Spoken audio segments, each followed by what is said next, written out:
welcome to my channel. My name is Kamira, and this is my review for Married at First Sight, Season 13, Episode 2.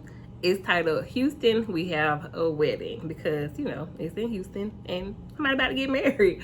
So, alright, you guys, I want to go ahead and say this video is a little bit late, because today was my first day back at work. You guys know I'm a teacher, so my classroom is still a mess. It's about 70% done, so I had a pretty long day, but here we are. We're gonna go ahead and get through this video. If you guys enjoyed the video, please go ahead and like, comment, and subscribe. All right, so it's wedding day for Zach and Michaela, and I will say this also. My favorite girl right now is Michaela, and my favorite guy is Johnny. So like him and Bao and Michaela and Zach are my two favorite couples. If I had to predict, I would say that those may be the two couples that make it on decision day. Just not predictions, but you know. All right, so we see Michaela and Zach. Their siblings wake them up. She hopes that he is kind, open, and strong. I think Zach is. I'm a little disappointed at the comments I saw online about Zach, but I won't even go into that right now. But the brothers wake Zach up. He says it's a dream come true for him. He kind of got emotional about 4 different times in different like scenes or whatever. But he says it's just like tears of joy. Like his dreams actually coming true. Like this is what I've been wanting is here. Like he's overwhelmed with like happiness and like, you know, I ain't mad. Black boy joy. Okay. But the only thing about Zach is that he doesn't have like tons of like self-confidence. I think he's beautiful, but he doesn't have tons of self-confidence. And I really hope that once the experts picked him, they kind of was able to like get him some kind of counseling to figure out where that self-doubt comes from, because it could definitely be an issue. But, you know, I'm just saying. Next, we see Michaela and her sisters waking her up, getting her ready. They want to give her something for her wedding that's, what is it, old, blue, borrowed, new? I don't know. You can tell I've never been married. But they give her this, like, pendant that's like a, I don't know, like a rocket or a ship or a spaceship. And it's because their dad was into Star Trek really hard, and they wanted to, like, you know, have a piece of him there at her wedding. And the color blue represents prosperity, so she kind of got emotional thinking about her dad and how he may be feeling, you know, that she's getting married in this like super non-traditional way. But now it's time for the weddings. I did notice that we did not see like a whole like gift exchange between Michaela and Zach, so maybe they'll show it to us a little bit later, but we didn't get a chance to see it on the episode. We see that, you know, Zach, the groom, comes down first, and he goes down the aisle and he introduces himself to Michaela's mom. Michaela's mom gives her blessing, you know, for this process, their marriage, and she's like, I'm here for it, you know, good luck. So when she comes down the aisle, Michaela looked beautiful. Like, she was so pretty coming down the aisle. Her dress was beautiful, her smile, her makeup, her hair, it just all went together for me. But they both smiled, you know. When he was like, okay. You could tell he was like relieved, like, okay, like, oh, yeah, I like her. And same for her too. And her smile told the story that she was happy seeing him. I wrote down that she was giddy, like a schoolgirl, like, okay, I like him. You know, she was very happy. She was like, wow, you're gorgeous. He was like, no, you're gorgeous too. And you know what? It made me feel happy for Zach, because I do feel like, you know, he did have insecurities about his looks in a way. So she kind of was just like, oh no, forget all that. You fine, basically. So I hope that, you know, he felt good in that moment. So the pastor introduces like Michaela meet for the very first time Zach. She was like, oh, is that short for like Zachary? He was like, yeah, Zachary. She was like, oh, do you want a Zachary Jr.? And I was just like, oh my. Now the look on his face, we was like, wait, what? What is she talking about? But he was like, it's up to you. And I was just like, OMG, Michaela, Might be a little too much for Zach, but I think he needs it though. Like, I ain't mad at it. But anyway, they get to like, you know, what do your family want to say about the other? Michaela's family says that she can be stubborn. She has a fur baby. She has high energy. She has a big heart. She's giving and fearless. And she's definitely high energy and like tons of personality. Like, so like, I ain't mad at Michaela. Just, you know, being open, being free, like being like in the process. Like, girl, yes. Anyway, Zach's family says that he is a Renaissance man. He's been talking about a wife for the longest. So they were like, thank you, girl, so he can shut up now. Talking about a wife. They said he's loyal, compassionate, adventurous, and kind. And I can definitely see all those things being true when it comes to Zach.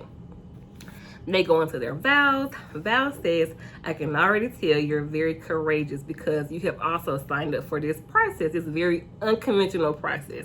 He was like, you know, I can tell you already believe in love.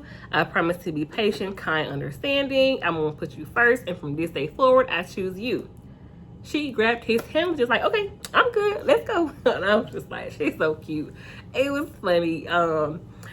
But the pastor was just like, what? I noticed the pastor. Did anybody else notice the pastor was trying to like pull them back? He was like, wait, hold up. It was funny.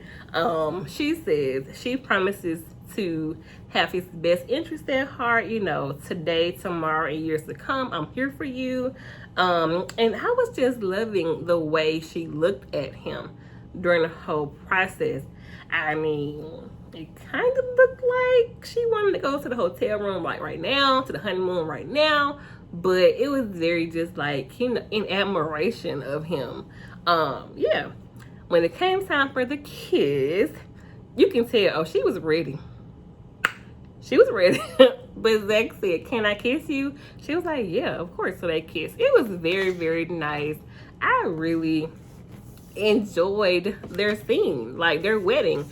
And honestly, you guys, my face was hurting from smiling the entire time they were on the screen. I put it in my notes. I'm not gonna lie. It was nice. I looked like, you know what? We deserve a happy ending for a black couple. Okay? Because last season was a hot mess. But anyway, as they got ready to leave and go to like their first like alone time together, she was like, you know what? Well, tell me about yourself. That he felt comfortable and at ease like being around her. And they toast to themselves. And he said he likes her confidence, and she said the same thing. They toast to us and like a long life. They get into the whole him being a Renaissance man thing, and it was like crickets. He says that his dad taught him how to crochet and make lotions, and I was just like, okay. I thought that was, I don't know what I thought Renaissance man was, but okay. But he also plays piano. He could have put that in there as well. Maybe he did. It could have been cut out. I don't know, but okay. All right, next scene. Next, we see Johnny and Val's tea ceremony. They are definitely my second favorite couple. I really enjoyed seeing them in their traditional outfits. And the fact that they matched was amazing. The tea ceremony is them joining their families together. And Val says, you know what? I think this was just, you know, meant to be. And they match. I'm here for it, and I am. I enjoyed the tea ceremony and it just being a traditional thing, and it kind of makes me wonder, like, what were the African traditions, you know, when they got married, besides jumping the broom? Like, what were the other traditions? I just am curious, you know, watching this episode and that scene with them two.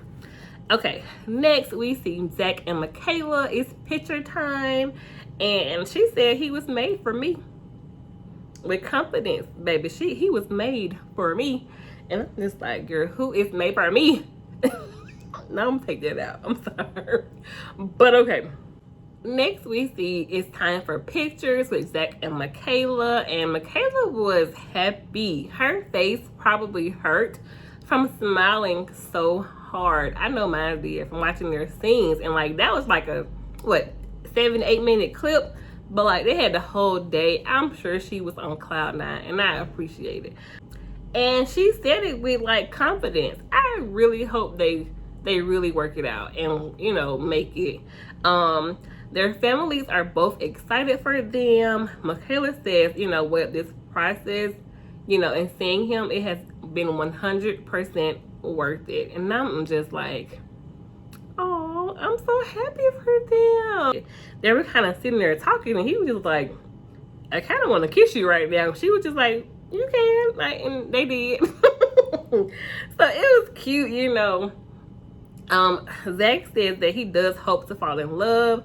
He wants this to be his first and last time, you know, falling in love with someone, and I was here for it. There was just lots of laughs. They have some great wedding pictures. Michaela says the chemistry as of right now on wedding day was a 9 out of 10. I mean, do it get any better than that? Like, I have not, I mean, the other couples are definitely not at a 9 out of 10. So y'all are on the right track. They do their first dance, and they was just kissing. I mean, it was kissing.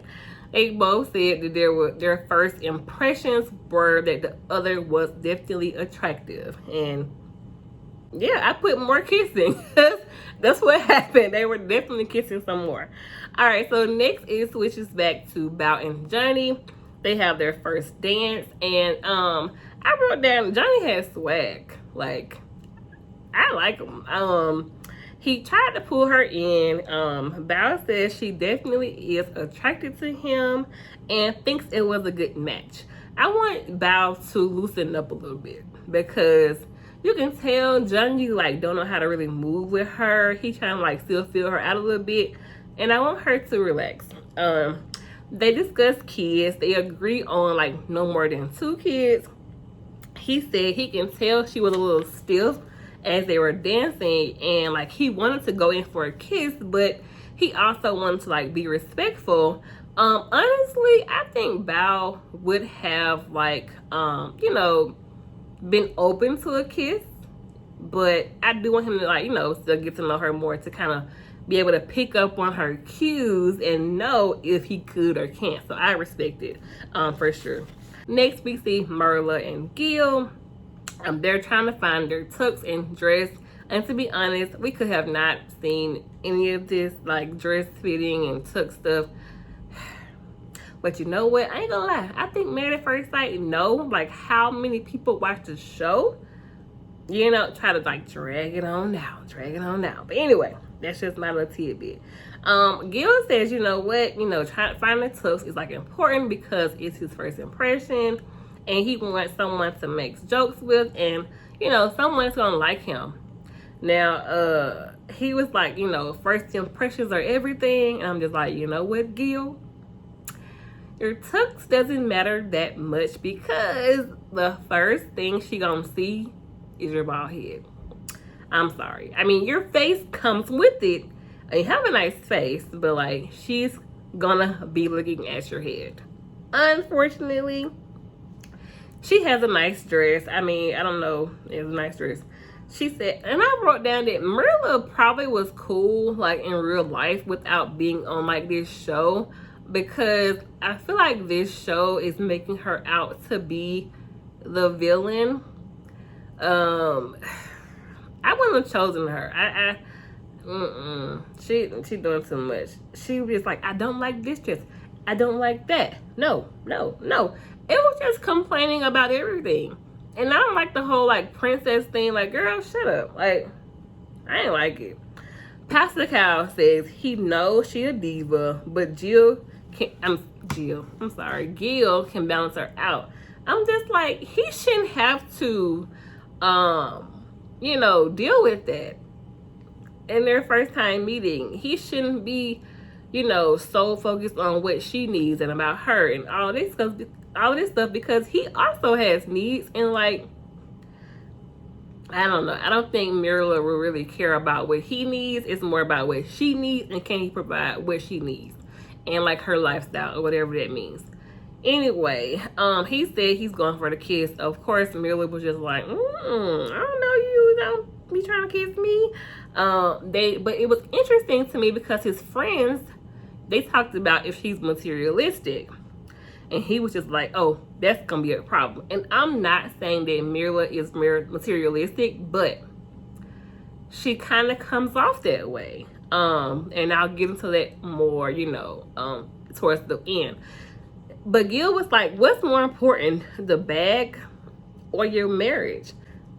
Next scene, next we see Brett and Ryan, they're nervous about the wedding and, but Brett said that we're not created to be alone. And I agree with her. And Ryan says that he wants to be a dad. He wants to be an active dad. She wants love. She wants to get loves and, all this kind of crap. They kind of find their dresses and tuxedos. I can't give you details about them because I have no idea how to describe them. It was a nice dress. It was a nice tux. What else can I say about it?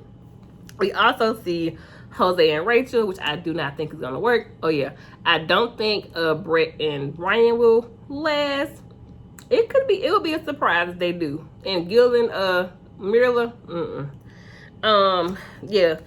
But I did write down that Rachel she has lost 35 pounds recently, so her confidence is just through the roof. And I really, really hope that, like, Jose does not knock that down. Because her friend already tried with the whole, like, what if he's repulsed by you? Comment. But anyway, now it is wedding day. It is wedding day for Mirla and Gil. Mirla just wants like a sugar daddy, in my opinion, but she says she does not want to date. She hopes that he's a gentleman, kind, and outgoing. And I really think that is kind of what Gil has been showing us so far. He seems fun, caring, like outgoing, sociable, likable. Mirla, he's likable. But okay. Gil's family is in Colombia, so they're not going to be there at the wedding. And I wrote down that Mirla was just complaining about everything. The dresses, the makeup, her friends, their eyebrows, and their comments. I mean, whatever. But wasn't she also the one that she said she didn't wear makeup, but she's also the one that does the Botox, the lashes, the fillers, right? Am I tripping or no? Anyway, her friends were worrying about her, like, kind of sabotaging it because it does not meet her checklist. And I noticed that because she was like, I told them everything I want. I had a list. But it does not mean that they're going to give you everything on your list. And also, I noticed that Jose said the same thing. I gave them a list of what I wanted, so I should be getting everything on my list. You may not. You may get, maybe 7 out of the 10 of the things on your list, but just not, it may not be everything on your list. Like, but anyway. Now it's time for Mirla and Gil's wedding. First thing she said, oh my God, he's bald. He looks happy, for his first time seeing her at the altar and walk down. He definitely looked happy. As she was walking down, she did say, yeah, he's bald, but I'm open to it. So I hope she, kind of like gives in to the process. He gave her compliments at the altar, like, oh, you're gorgeous. Your dress is nice. You have a nice smile. She was like, oh, thank you. Not one compliment back. Oh, thank you. Okay. Anyway, so they get into like what her friends and family want them to know about each other. Mirla's family says she likes physical touch. She'll give you a massage after a long day of work. She likes to enjoy the fruits of her labor. She will come to a clothing drive in designer clothes. And she likes shopping. Okay. Gil's family and friends said he's the life of the party. He'll do his best to try to make you laugh and put you first. They discussed the whole puppy thing. She was like, wait, is he slobbery? They get into their vows. Gil says, I'm worth it. I'm worth your time, worth your energy, And if you ever feel differently, I'll just buy you shoes and, you know, food, which I would love. I mean, shoes could be sneakers for me, not Christian Louboutins, red bottoms, child, but I don't wear heels. But anyway, he said, I'll protect you and teach me how to love you. Mila says, on this day, we become a family. I dedicate myself to your happiness. I was like, girl, for his happiness or yours? I'll stand by you in my red bottoms. Are those shoes comfortable? The heel does not look comfortable to me. Anyway, so he goes in for the kiss, as he's been saying he wanted to do. And, you know, she gave him her cheek. I wrote down that, like, she looks scared to me. Like, scared or nervous. I don't know. But not, like, excited. But anyway, Gil says he's excited because she's pretty. She says he's handsome. And she's trying to get over his bald, shiny head because he has a nice smile and kind eyes. He has a nice face, period. And when they were talking, it didn't really feel as comfortable and as relaxed. It felt like 21 questions, you know, between the two. But, I mean, it's the first time. They're all going to have, you know, different reactions. So you can't really, like, judge them by that because they're both nervous and anxious and probably a little bit scared. And, you know, so anyway, they do discover they both speak Spanish because he's Colombian. They both want kids. She was just like, well, I'll have like 2 kids, but like you have to agree to a mommy makeover after that. But like, isn't she into like working out and like yoga? She probably would snap back real quick anyway. But I mean, hey, do you? If you want to do that, go ahead and do that. She says she is a leadership coach and she was a principal before. They go into their passions. They both really like to help other people. And Gil says he likes her for sure. He likes her. You know, how pretty she is. And, you know, they have certain things in common. So, you know, good for them. Next, we kind of get to Brett and Ryan. They're both getting ready. Ryan gave Brett a gift. And it was some shoes. He was like, last chance to run. And I was just like, but what if she did though? What if she put them shoes on and ran? But anyway. And yeah, that was pretty much the end of the episode. Again, you guys, I apologize for this video being a little bit late. But I enjoyed it overall. I really enjoyed. But you know what? As much as I enjoyed watching Michaela and Zach, I did not enjoy watching Mirla and Gil. I did not. But, quick question. Do you guys think that Mirla and Jose would have been a better match? I'm not going to assume that he speaks Spanish, but like, I just, with the whole like them being perfectionists and like having their list and maybe they could compare lists and be a better match. Now, I'm not saying Rachel and Gil, but I don't feel like Mirla is going to, like, appreciate him. It's going to be all about her. And, like, you know, he's going to have to be proving himself to her. It's going to, well, I don't want to, like, I hate making comparisons, but, like, in the same way of, like, Karen and Miles, even though they're still together, you know, them black couples be staying together. But, you know, it's like he had to prove himself to her for her to, like, open up. And I don't think it's really fair because he didn't really get a chance to experience the process for himself as well. But I don't know. I'm not a therapist. But, all right, you guys, that was the end of the episode and the end of our review. Please don't forget to like, comment, and subscribe. And I will see you all in the next one. Bye.